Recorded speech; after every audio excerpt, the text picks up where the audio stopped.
Hi friends, మనం previous క్లాస్లో అపహేలి పరిహేలి గురించి తెలుసుకుందాం. టుడే క్లాస్లో అక్షాంశాలు మరియు రేఖాంశాలకు సంబంధించిన ఇన్ఫర్మేషన్ గురించి తెలుసుకుందామండి. ఈ క్లాస్ని మీరు వినగానే మీకు ఎలా ఉందో కామెంట్ బాక్స్లో కామెంట్ చేయండి. మా ఛానల్ నచ్చినట్లయితే దయచేసి లైక్ చేసి షేర్ చేసి సబ్స్క్రైబ్ మాత్రం చేయడం మర్చిపోకండి. Thank you friends. Hi friends, today క్లాస్లో మనం అక్షాంశాలు రేఖాంశాలు గురించి తెలుసుకుందాం. భూమి తన కక్ష చుట్టూ తాను తిరగడం వల్ల 2 బిందువులు స్థిరంగా ఉన్నాయని తెలుస్తుంది. అవి ఉత్తర దక్షిణ ధృవాలుగా పేర్కొనడం జరిగింది. దీనిపై భౌగోళిక గ్రిడ్ ఆధారపడి ఉంది. భౌగోళిక గ్రిడ్లో రేఖాంశాలు అక్షాంశాలు తూర్పు దిశకి పడమర దిశకి కలుపుతూ గీయబడిన ఊహారేఖలను అక్షాంశాలు అని అంటారు. ఇక్కడ భూమి తన చుట్టూ అంటే దీర్ఘవృత్తాకార కక్ష చుట్టూ దీర్ఘవృత్తాకారంలో తిరుగుతూ ఉంటుంది కదా, వీటిలో 2 బిందువులు అనేవి మనకి ఉన్నాయన్నమాట. ఈ బిందువులను మనం ఏమంటాము అంటే, ఇక్కడ ఉన్నాయి చూడండి, 2 బిందువులు, ఇక్కడ ఒకటి ఇక్కడ ఒకటి. ఇది ఉత్తర ధ్రువం, దక్షిణ ధ్రువం అన్నమాట. వీటిని కలుపుతూ ఉన్న రేఖల్ని మనం ఏమంటామంటే అక్షాంశాలు అని అంటారు. రేఖాంశాలు బృహత్ వృత్తాలలో సగభాగం ఉంటాయి. వీటి చివరి స్థానం భూమి చివరి స్థానాన్ని ఏకీభవిస్తాయి. వ్యతిరేక దిశలో ఉన్న రేఖాంశాలను కలిపి చూస్తే ఒక వృత్తం అనేది ఏర్పడుతుంది. కేవలం ఒక రేఖాంశం బృహత్ వృత్తంలో సగభాగం అంటే 180 డిగ్రీల సెంటీగ్రేడ్ మాత్రమే ఉంటుందన్నమాట. ఈ రేఖాంశాలు అనేవి సగభాగం మాత్రమే ఉంటాయి. వీటి చివరి స్థానం అనేది వీటి యొక్క చివరి స్థానం భూమి యొక్క చివరి స్థానాన్ని అంటే చివరి స్థానాల్ని ఇవి ఖండించుకుంటాయి అన్నమాట. వ్యతిరేక దిశలో ఉన్న రేఖాంశాలను మనం కలిపి చూస్తే ఒక వృత్తం అనేది ఏర్పడుతుంది. కేవలం ఒక రేఖాంశం అనేది బృహత్ వృత్తంలో సగభాగం అంటే టోటల్ మనకి 300. అక్షాంశాలు అనేవి చిన్న వృత్తాలుగా ఉంటాయి. ఇవి ఒకదానికొకటి భూమధ్య రేఖకు సమాంతరంగా ఉంటాయి.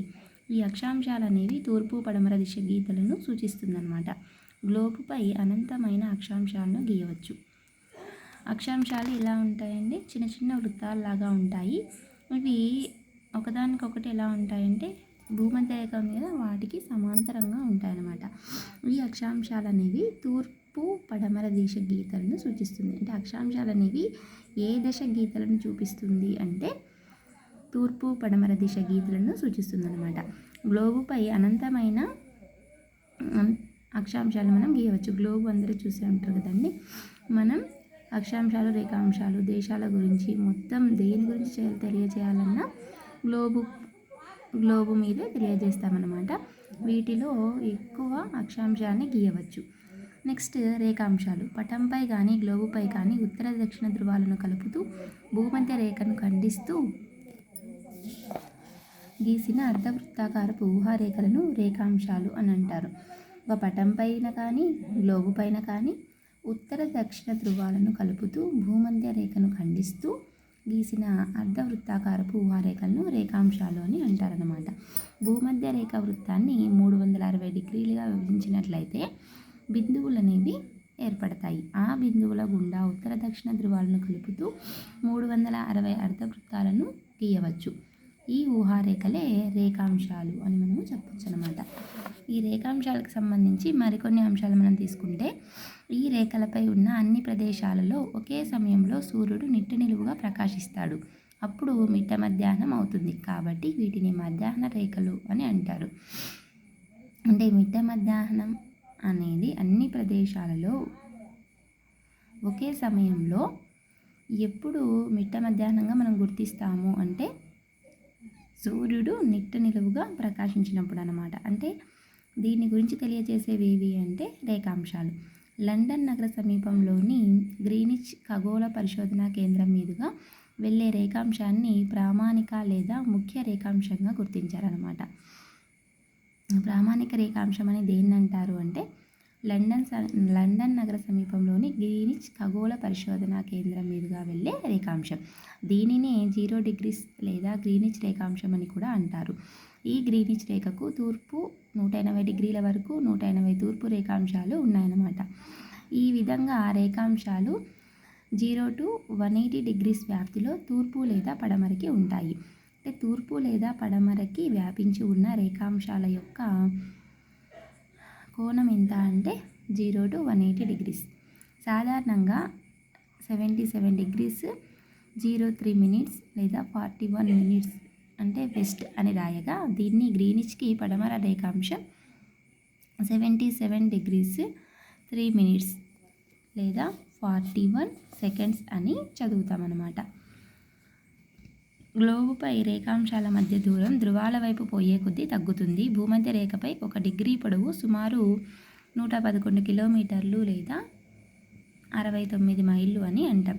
దక్షిణాన కానీ ఉత్తరాన కానీ రేఖాంశాలు ఒక చోట కలవడం వల్ల ఈ దూరాన్ని భూమధ్య రేఖ వద్ద మాత్రమే పరిగణలోకి తీసుకుంటాం. 60 డిగ్రీల అక్షాంశం వద్ద 1 డిగ్రీ రేఖాంశపు పొడవు అనేది సుమారు 55.5 కిలోమీటర్లు లేదా 34.5 మైళ్ళ దూరాన్ని తగ్గిస్తుందన్నమాట. అంటే దక్షిణం వైపు కానీ ఉత్తరం వైపు కానీ రేఖాంశాలు అనేవి ఒకే చోట కలవడం వల్ల ఏమవుతుంది, దూరాన్ని భూమధ్య రేఖ వద్ద మాత్రమే మనం పరిగణలోకి తీసుకుంటాం. ఇక్కడ 60 డిగ్రీల అక్షాంశం వద్ద 1 డిగ్రీ రేఖాంశపు పొడవు అనేది సుమారు 55.5 కిలోమీటర్లు లేదా 34.5 మైళ్ళ దూరాన్ని సూచిస్తుందన్నమాట. నెక్స్ట్ అక్షాంశాల గురించి మనం తీసుకుంటే, పటంపై కానీ గ్లోబుపై కానీ భూమధ్య రేఖకు సమాంతరంగా 1 డిగ్రీ అంతరంతో గీయబడ్డ వృత్తాలకు అక్షాంశాలని పేరు. భూమధ్య రేఖ అతిపెద్ద వృత్తం 0 అక్షాంశం అన్నమాట. భూమధ్య రేఖలో అతిపెద్ద వృత్తం ఏది అంటే 0 అక్షాంశం. అక్షాంశాలను భూమధ్య రేఖ వద్ద 0 degrees గాను, ఉత్తర లేదా దక్షిణ ధ్రువం వద్ద 90 డిగ్రీలుగాను ఉంటుంది. ఒక స్థానం యొక్క అక్షాంశాన్ని 34 డిగ్రీల 10 నిమిషాల 31 సెకండ్లు నార్త్గా రాయొచ్చు. దీన్ని 34 డిగ్రీలు 10 నిమిషాలు తర్వాత 31 సెకండ్లు ఉత్తరాన అని చదువుతాం మనం.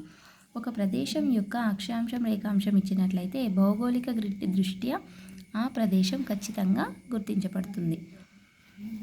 భౌగోళిక గ్రిడ్ దృష్ట్యా ఒక ప్రదేశం అనేది ఖచ్చితంగా గుర్తించబడాలంటే ఏం చేయాలి అంటే, వాటి యొక్క అక్షాంశం రేఖాంశం అనేది ఖచ్చితంగా గుర్తిస్తే అప్పుడు అది ఖచ్చితంగా ఒక ప్రాంతం అని గుర్తించబడుతుంది. 1 డిగ్రీ విలువ అక్షాంశంపై ఎక్కడైనా ఒకే విధంగా ఉంటుంది. ఒకవేళ భూమి గోళాకారమైనట్లయితే భూమధ్య రేఖ వద్ద రేఖాంశంతో సమానంగా 1 డిగ్రీ విలువ 111 కిలోమీటర్లు లేదా 69 మైళ్ళు అనేది కలిగి ఉంటుందన్నమాట. భూమి గోళాకారంగా ఉన్నదనుకుంటే 1 డిగ్రీ పొడవు అక్షాంశం దగ్గర 110.6 కిలోమీటర్లు కాగా, ధృవాల వద్ద 117.7 కిలోమీటర్లు. ఈ విధంగా ధృవాల వద్ద 1 డిగ్రీ పొడవు అనేది భూమధ్య రేఖ వద్ద కంటే 1% పొడవు ఎక్కువ అని గమనించవచ్చు.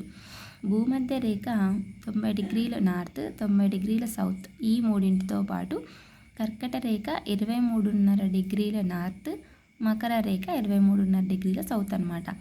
ఆర్కిటిక్ వలయం 66.5 డిగ్రీల నార్త్, అంటార్కిటికా వలయం 66 డిగ్రీల సౌత్ మొదలైనవి ప్రాముఖ్యమైనవి. ఇక్కడ మనకి ఇచ్చారు చూడండి పిక్చర్. దీన్ని మనం తీసుకుంటే ఇక్కడ మనం ఎంత చెప్పారు, భూమధ్య రేఖ 90 డిగ్రీస్ నార్త్ అని తీసుకుంటే 90 డిగ్రీస్ సౌత్ ఈ మూడింటితో పాటు కర్కట రేఖ 23.5 డిగ్రీల ఉత్తరాక్షాంశం. నెక్స్ట్ మకర రేఖ 23.5 డిగ్రీల ఆర్కిటిక్ వలయం అన్నమాట. నెక్స్ట్ అంటార్కిటికా వలయము 66.5 డిగ్రీలు. ఇవన్నీ కూడా మనకి ముఖ్యమైనవి. నెక్స్ట్ ప్రామాణిక కాలం అంతర్జాతీయ దినరేఖ. భూ ఉపరితలంపై ఏ చోట అయితే సూర్యకిరణాలు లంబంగా పడతాయో దానిని సౌర మధ్యాహ్నం అని అంటారు. భూమిపై ఏ ప్రదేశంలో అయితే సూర్యకిరణాలు లంబంగా పడతాయో అంటే నిలువుగా పడతాయో దాన్ని సౌర మధ్యాహ్నం అని అంటారు.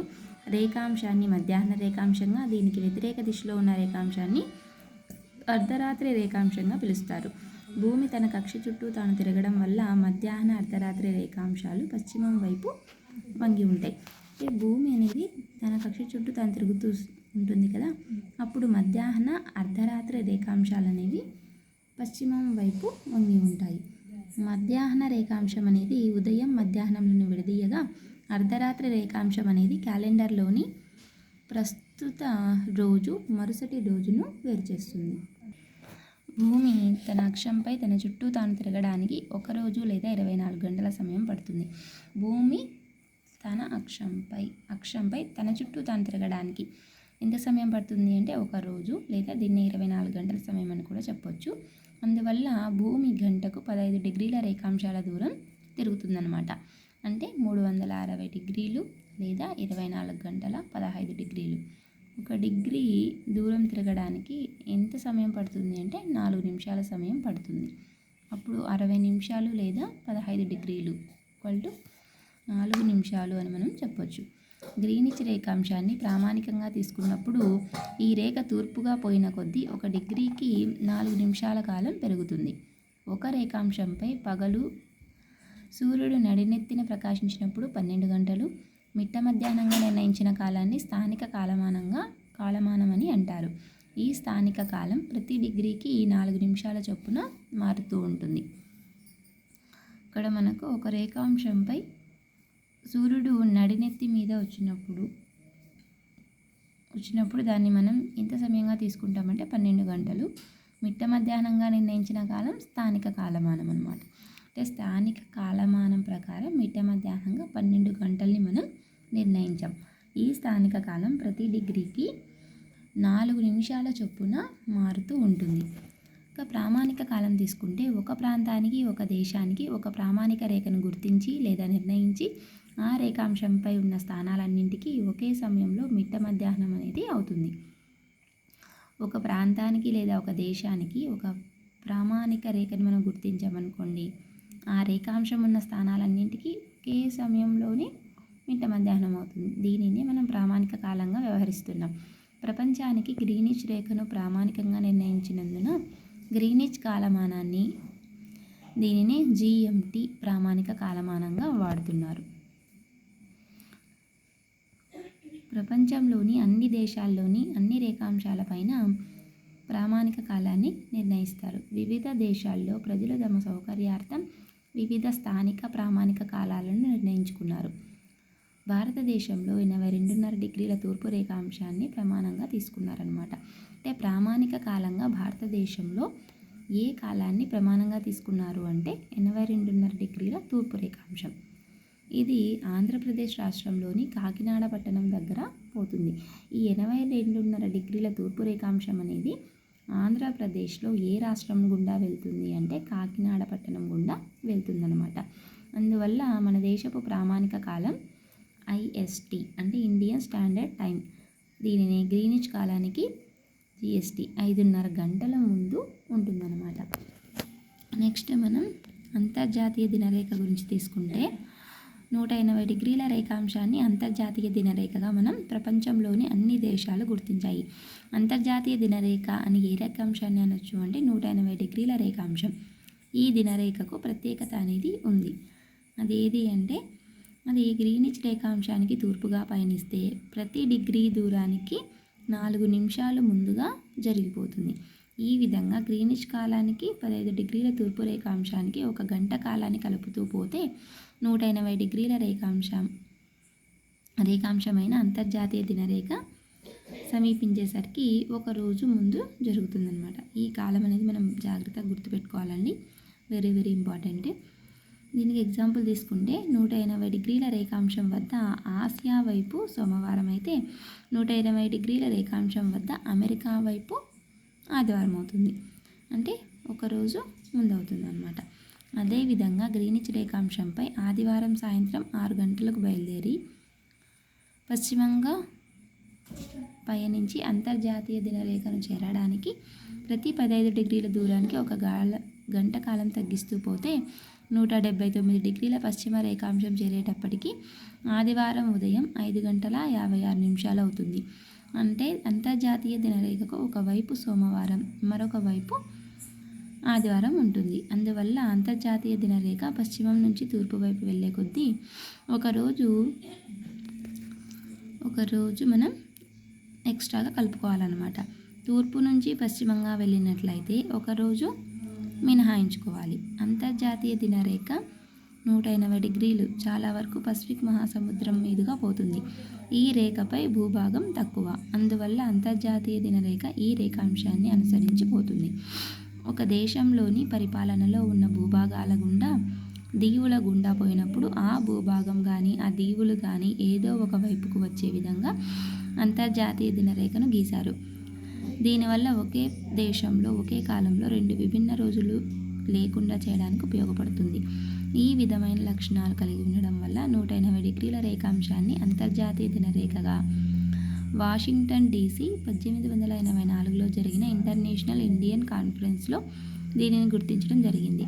ఈ రేఖ ఎక్కువగా సముద్ర భాగం గుండా పయనిస్తుందన్నమాట. అంతర్జాతీయ దినరేఖ అని దేన్ని అంటారు అంటే 180 డిగ్రీల రేఖాంశం. ఇది ఎక్కడ తెలియజేశారు, ఎక్కడ గుర్తించారు అంటే వాషింగ్టన్ డీసీ. ఎప్పుడు గుర్తించారు అంటే 1884వ సంవత్సరంలో. ఈ రేఖ ఎక్కువగా దేని గుండా వెళ్తుంది అంటే సముద్ర మార్గం గుండా వెళుతుందన్నమాట. ఇది అక్షాంశాలు రేఖాంశాలకి సంబంధించిన సమాచారం అండి.